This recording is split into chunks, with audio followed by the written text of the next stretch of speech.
Hello, everyone. Welcome to Charlie's Garage. No, it's been a while since I posted any content. It's been a very turbulent time in my life. So, some of you may already know this, but I am no longer associated with the Arizona Automotive Institute. Um, and I will get into that later on in a different video. Uh, but I have nothing but love for all the students there and most of the staff. Uh, but moving on, I thought that this would be a great opportunity for me to discuss something that I get asked a lot by young people, and they're trying to find what they want to do in their life, and they're thinking about a career as a diesel tech or an auto tech. And the question I get asked is, do I need to go to a trade school? Now that I'm no longer associated with trade schools, I can give you my honest opinion on that. And the short answer is no, you don't need to attend a trade school to have a successful career as a diesel or automotive technician. So, why would I say that when I dedicated so much of my life to those trade schools?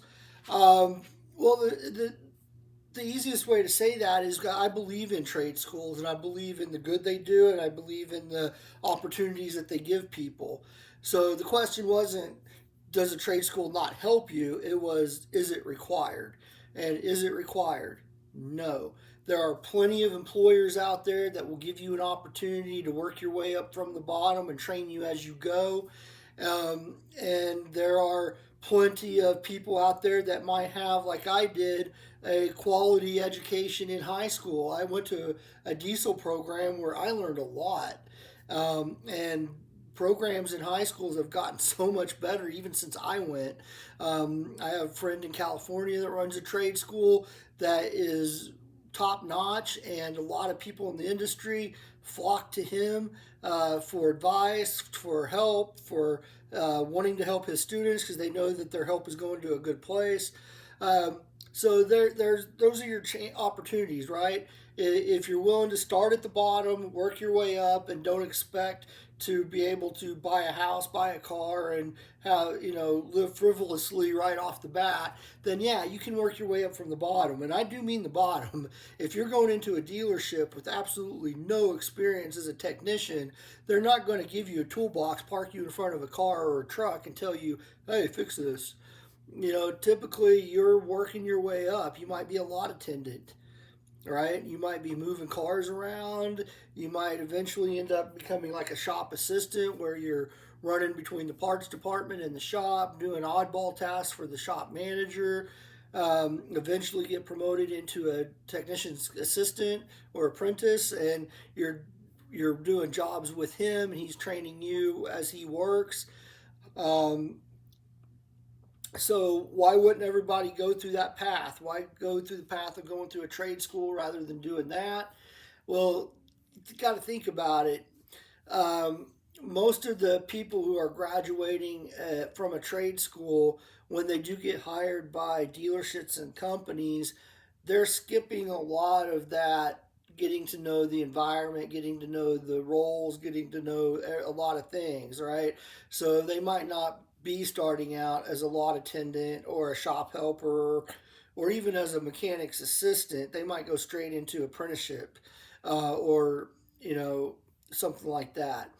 Um, the other advantage that going to a trade school gives you is that a lot of these places will hire you while you're in school to get a leg up. So you might be going to school and working as a lube technician at a dealership or something like that, which is always a good thing. Experience, any kind of experience is a good thing.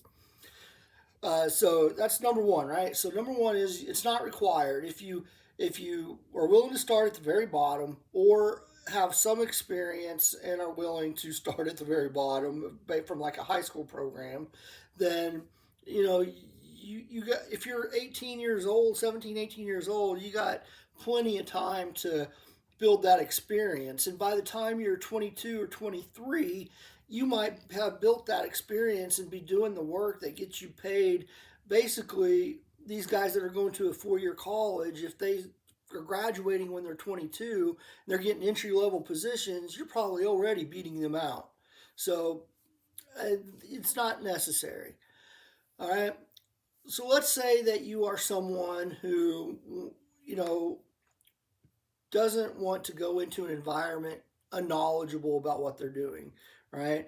If you don't know the difference between a timing chain and a fan belt, then you probably need some training before you show up at a dealership expecting to be a technician, right?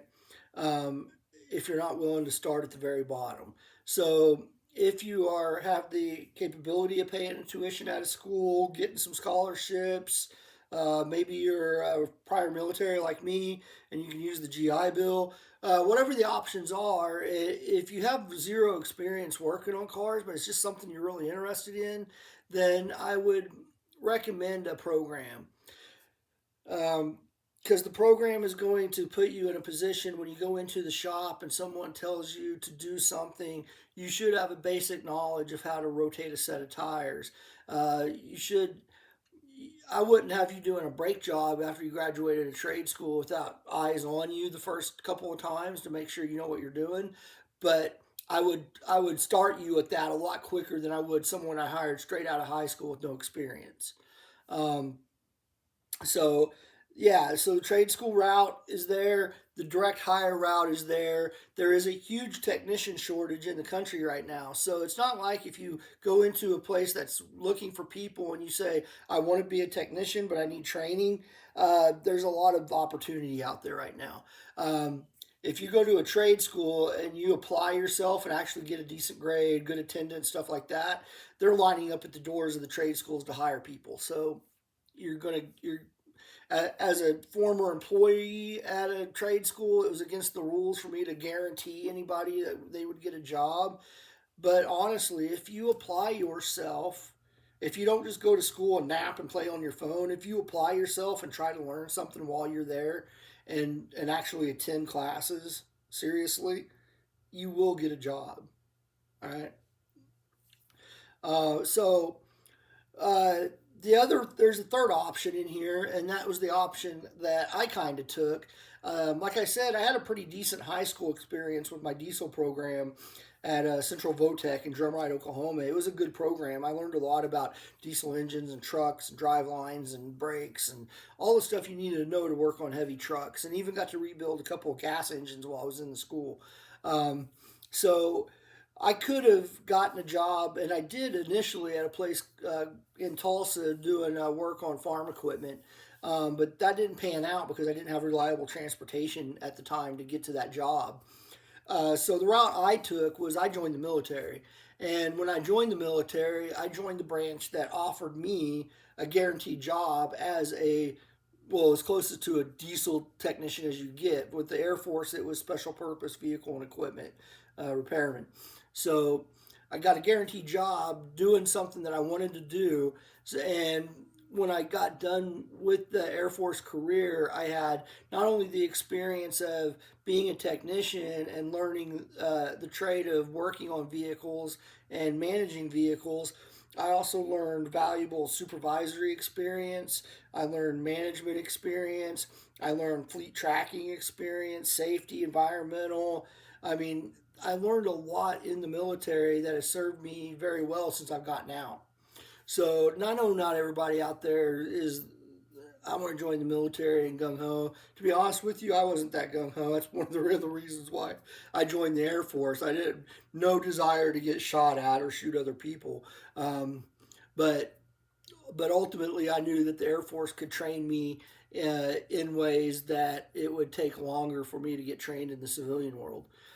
And you don't have to do a full career and retire in the military like I did. I just did it because I liked what I was doing, and I figured that it was a good nest egg for the future for me to have that military retirement. You could do your 2, 4, 6 year enlistment, maybe do a couple 4 years and get out after 8, and you're going to have that hands-on experience that makes you valuable and can allow you to go into a shop floor and start working immediately.